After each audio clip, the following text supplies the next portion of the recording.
ଓଡ଼ିଶାର ସିଜିମାଳିରେ ଯେଉଁ ପ୍ରକାର ଭାବରେ ଆମର ଆଦିବାସୀ ଭାଇ ଭଉଣୀମାନଙ୍କ ବିରୁଦ୍ଧରେ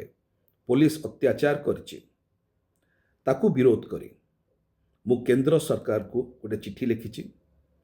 ଆମର କେନ୍ଦ୍ରରେ ଥିବା ଆଦିବାସୀ କଲ୍ୟାଣ ମନ୍ତ୍ରୀ ଶ୍ରୀ ଜୁଏଲ ଓରାମ ମହୋଦୟ ଓଡ଼ିଶାର ଲୋକ ଏବଂ ଅଭିପର୍ଯ୍ୟନ୍ତ କେନ୍ଦ୍ରୀୟ ଆଦିବାସୀ କଲ୍ୟାଣ ମନ୍ତ୍ରୀ କିମ୍ବା କେନ୍ଦ୍ରରେ ଥିବା ଆଦିବାସୀ କଲ୍ୟାଣ ବିଭାଗ ମନ୍ତ୍ରାଳୟ କୌଣସି କାର୍ଯ୍ୟାନୁଷ୍ଠାନ ଗ୍ରହଣ କରିନାହାନ୍ତି, ରାଜ୍ୟ ସରକାରଙ୍କ ସହିତ କୌଣସି ଯୋଗାଯୋଗ କରିନାହାନ୍ତି କି ଆମର ଆଦିବାସୀ ଭାଇ ଭଉଣୀମାନଙ୍କ ସହିତ ଏ ପ୍ରକାର ଅତ୍ୟାଚାର କାହିଁକି ହେଉଛି ଏବଂ ତାକୁ କି ପ୍ରକାର ଭାବରେ ରୋକାଯାଇପାରିବ। ଏହି ସଂକ୍ରାନ୍ତରେ ମୁଁ ଗୋଟିଏ ଚିଠି ମାନ୍ୟବର କେନ୍ଦ୍ରମନ୍ତ୍ରୀ ଶ୍ରୀ ଜୁଏଲ ଓରାମ ମହୋଦୟଙ୍କୁ ଲେଖିଛି, ଏଟାକୁ ମଧ୍ୟ ଇମେଲ କରିଛି ଏବଂ ଏହି ଚିଠିରେ ମୁଁ ସ୍ପଷ୍ଟ ଭାବରେ କହିଛି ଯେଉଁ ପ୍ରକାର ଭାବରେ ଆମର ଆଦିବାସୀ ଭାଇ ଭଉଣୀମାନଙ୍କୁ ଏ ପ୍ରକାର ଅତ୍ୟାଚାରରୁ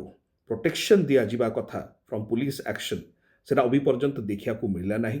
ସେ ଉପରେ ସେ ତତ୍ପର ହୁଅନ୍ତୁ, ରାଜ୍ୟ ସରକାର ଏବଂ ଓଡ଼ିଶାର ମୁଖ୍ୟମନ୍ତ୍ରୀଙ୍କ ସହିତ କଥା ହୁଅନ୍ତୁ। ଦ୍ୱିତୀୟରେ ଗ୍ରାମସଭାଗୁଡ଼ିକ ଯେଉଁ କୁହାଯାଉଛି କି ସେ ବକ୍ସାଇଟ୍ ପ୍ରୋଜେକ୍ଟ ପାଇଁ ଗ୍ରାମସଭାଗୁଡ଼ିକ ଉଚିତ ଭାବରେ ହେଇନଥିଲା ଏବଂ କୌଣସି ଜାଗାରେ ଆଦିବାସୀ ଭାଇ ଭଉଣୀମାନଙ୍କର ଯେଉଁ ମୂଳ ଇଚ୍ଛା ଥିଲା କି ସେଇଠି ନ ହେଉ ବୋଲି ତାକୁ ଉପେକ୍ଷା କରିକିରି ଜବରଦସ୍ତି କରାଯାଇଥିଲା କିମ୍ବା ପେସା ଆଇନ ଏବଂ ଫରେଷ୍ଟ ରାଇଟ୍ସ ଆକ୍ଟର ଉଲ୍ଲଂଘନ ମଧ୍ୟ ହେଇଛି ବୋଲି ଯାହା ଶୁଣାଯାଉଛି।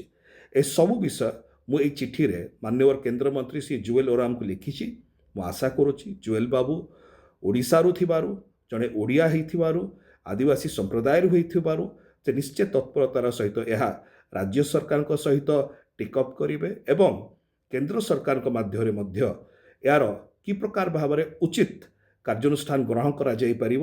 ଏବଂ ଆମର ଆଦିବାସୀ ଭାଇ ଭଉଣୀମାନେ ସୁରକ୍ଷିତ ରହିପାରିବେ ସେଥିପାଇଁ ଚେଷ୍ଟିତ ହେବେ।